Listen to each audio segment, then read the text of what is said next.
How's everyone doing? Here we are again with another Final Fantasy VII Rebirth video. Now, there hasn't been many updates lately or, within the last couple of weeks on Final Fantasy VII Rebirth, which is perfectly fine because we don't need a bunch of information and spoilers on the game. But GameBrod just did an interview with director Naoki Hamaguchi.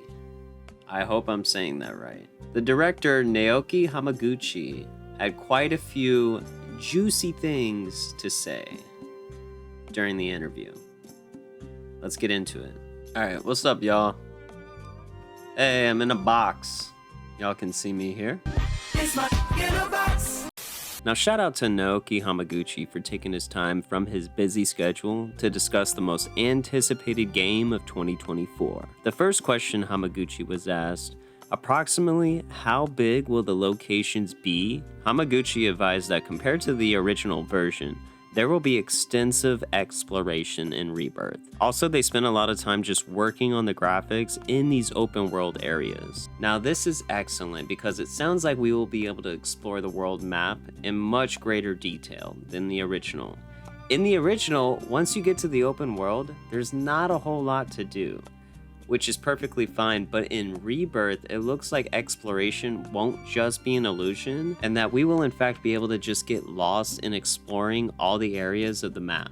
Now, I love this next question. They asked Hamaguchi, what is the most difficult challenge faced by the developers in developing Final Fantasy VII Rebirth? Hamaguchi said, the difficult challenge we faced was in the world map section, such as determining the definition of the world map for the game. If we make the world too big, then there won't be much for players to do. If too narrow, the adventures players will explore will actually be too few. Pretty interesting if you ask me, because it does not come as a shock that the open world was the biggest challenge. I figured another challenge would have been the story or the combat. I figured the biggest challenge was going to be the story, figuring out how they're going to navigate what they've done from Remake to Rebirth. That was a huge challenge. How are they going to present the story in Rebirth? What are they going to change? I'm sure they spent tons of time trying to figure out what they're going to do exactly. To me, that would have been a huge challenge. Only because a lot of people wouldn't agree on what they should do with the story, I feel like. I also figured the combat would be a huge challenge because you have to make sure the combat stays fresh. If I go into, Rebirth and the combat feels just like Remake, it might start to feel stale halfway through the game. So we'll see how that goes. Next, when asking Hamaguchi about the minigames at the Gold Saucer and if more minigames will be added, he specifically wanted to mention that some minigames such as Snowboard are still not accessible considering the storyline in Rebirth includes the Forgotten Capital location, but will be included in the next game.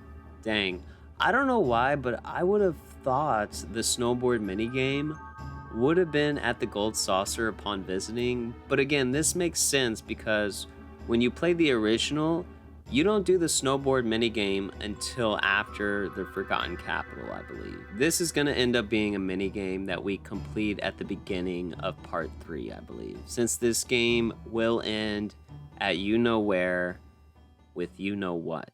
And speaking of you-know-where, the Forgotten Capital location is the most historic moment in Final Fantasy VII. They asked Hamaguchi what he thought about the reaction of gamers to that moment, and is there going to be some kind of twist at the end? Hamaguchi said that question into all the gamers regarding that you-know-what moment, we can confirm that we will give you a big surprise, so you can look forward to that later in the game. Now, is Hamaguchi just saying this, or is there going to be some big surprise? Some big change at the end? I don't even know what to think anymore, but at this point, I am a believer that Aerith won't die. I hope, I pray, I wish, Aerith, please live. But to me, it almost sounds like something crazier is going to happen. Like Zack will show up at the end somehow. Or another party member will actually die instead. I thought this interview was great, and I just wish they asked about the dang demos. When are we getting them? Anyways, less than 4 months away from Final Fantasy VII Rebirth. 4 fucking months, guys. It'll be here before we know it. And yeah, thank you for watching, and I'll see you guys in the next video. Peace.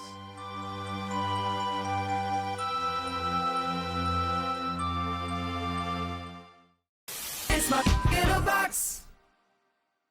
My in a box, babe.